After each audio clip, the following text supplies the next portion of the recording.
수년째 조선수주 1위국 자리를 지키면서 조금씩 선박 중개인에 대한 이야기가 들려온다. 해운업 종사자들의 로망이라는 이 직업. 안녕하세요. 안녕하십니까. 선박 중개인 지대영입니다.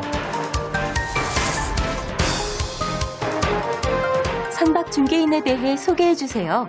해운업에 종사하면서 선박을 팔고자 하는 사람과 선박을 사고자 하는 사람 간을 연결하면서 매매 계약이 일어날 수 있도록 중개 업무를 하는 사람을 이야기하고요. 화물 수송을 위해서 선박을 찾고자 하는 사람들에게 적정한 선박을 찾아서 그 사람들이 화물을 수송할 수 있도록 중개해주는 그런 업무를 이야기합니다. 지대영 대표는 아침 일찍 출근해 시장 동향을 체크하는 것으로 하루의 문을 연다. 선박 시장을 들여다보며 선박을 팔려는 사람과 사려는 사람의 사정을 살피고 물건을 찾는 것이 가장 먼저 해야 될 일이라는데, 선박 중개인에 있어서 물건이란 무엇인가요? 선박 중개인에 있어서 물건이란 선박 그 자체를 이야기합니다. 선박을 팔고자 할 때 그 선박 또는 사고자 할 때 그 선박 그 자체가 선박 중개인의 물건이 됩니다. 선박을 필요로 하는 사람에게 선박을 소개해주고 정보를 제공해주는 것이 바로 선박 중개인이 하는 일. 보통 우리나라의 우수한 선박을 구매하려는 수요자는 외국 선사인 경우가 많다고 한다. 이렇게 전화와 컴퓨터만으로 세계의 해운 시장을 파악하고 있다니 놀라울 따름인데, 선박 중개는 어떤 과정을 통해 전개되나요? 평상시에 선박에 관련된 정보를 수집하고 관리해 가고 있고요. 그다음 필요한 선주들과 관계를 맺어 나가면서 서로 방문하고 그다음 필요한 정보를 이렇게 관리해 나갑니다. 그러다가 선박을 사고자 파는 사람이 하고자 하는 요구사항이 있을 경우에는 적정 선박을 저희가 찾아서 추천해주고, 그다음 그 선박이 맞다 그러면은요, 그 선박을 저희가 검선을 하거나 해서 적정한지 판단하게 됩니다. 그런 다음에 가격이나 인도 조건을 협상을 하고 맞는다 그러면은 계약서를 꾸미고, 그다음에 필요할 때 선박을 인도함으로써 모든 과정이 끝나게 됩니다. 보통 계약 성사까지 걸리는 시간은 어느 정도인가요? 빠른 경우에는 하루 만에 끝나는 경우도 있지만 어떤 경우에는 한 달, 두 달, 심지어는 1년, 2년 걸리는 경우도 있습니다. 어떤 거래는 분초를 다투는 경우도 있지만 또 어떤 경우에는 우리가 시간을 갖고 꼼꼼히 챙기면서 계약을 마무리하는 그런 경우도 있습니다. 만약 매매가 성사되지 않으면 중개를 위해 사전에 소유한 경비는 선박 중개인 본인이 전액 부담해야 하기 때문에 선박 중개인이 되려면 알아야 할 게 한두 가지가 아니다. 선박 중개인이 되기 위해 알아야 할 것은 무엇인가요? 선박에 대한 전문 지식과 협상에 대한 기본 지식을 갖고 있어야 됩니다. 이런 것들이 바탕으로 돼야만이 고객들에게 원활한 서비스를 하고 또 필요한 협상을 마무리할 수가 있습니다. 현재 선박 중개인으로 활동하는 이들은 대부분 해양 관련 학과를 졸업하고 배를 타본 경험이 있거나 해운 관련 회사에서 근무한 경험이 있는 사람들이라고 하는데, 선박 중개인이 되려면 어떻게 해야 하나요?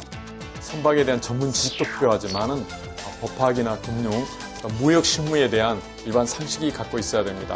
특별히 경기 지표에 대한 수요 예측과 협상에 대한 그러한 어떤 전문 지식을 갖고 있어야 됩니다.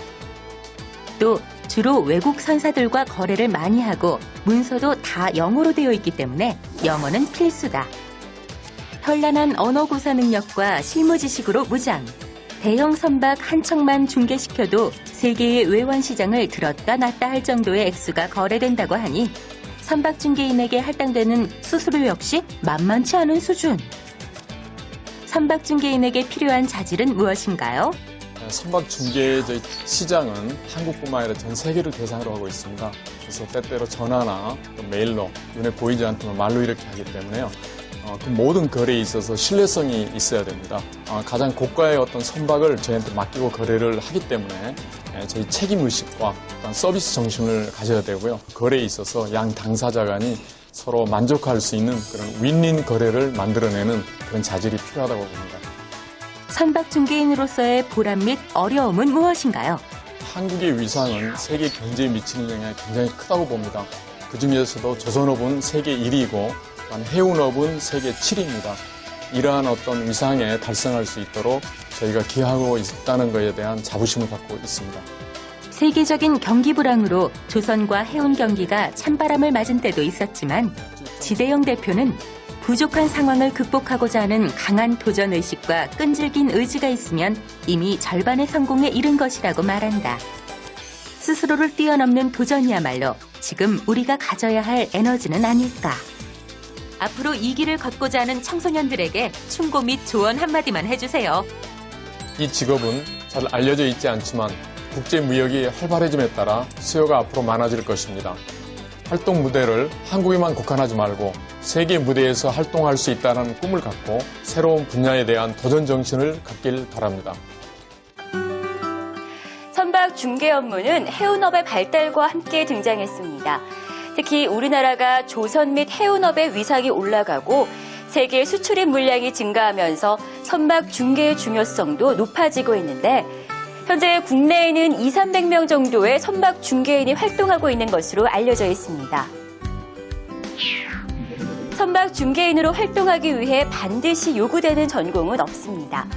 다만 해운이나 경영, 경제, 무역 등 경상 계열의 학과를 넣으면 유리한데 요즘엔 법학, 언어학 등 인문학을 전공한 사람도 이 업종에 뛰어들어 두각을 나타내고 있다고 합니다.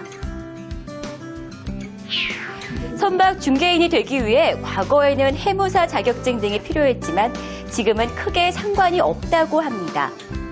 하지만 해외 중개인, 선주 등과 자유로이 의사소통을 하고 계약서를 직접 작성하는 일이므로 영어 능력은 반드시 요구됩니다.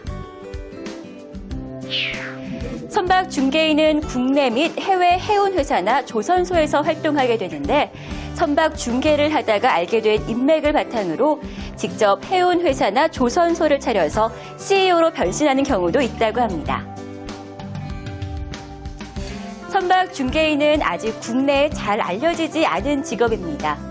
하지만 국제무역이 활발해지면서 점점 성장해가고 있는 해운 산업을 볼 때 선박 중개인의 성장 가능성 역시 밝다고 전문가들은 내다보고 있는데 그것이 바로 선박 중개업을 21세기 물류사회 최고의 지식산업이자 국제적 비즈니스라 부르는 이유입니다.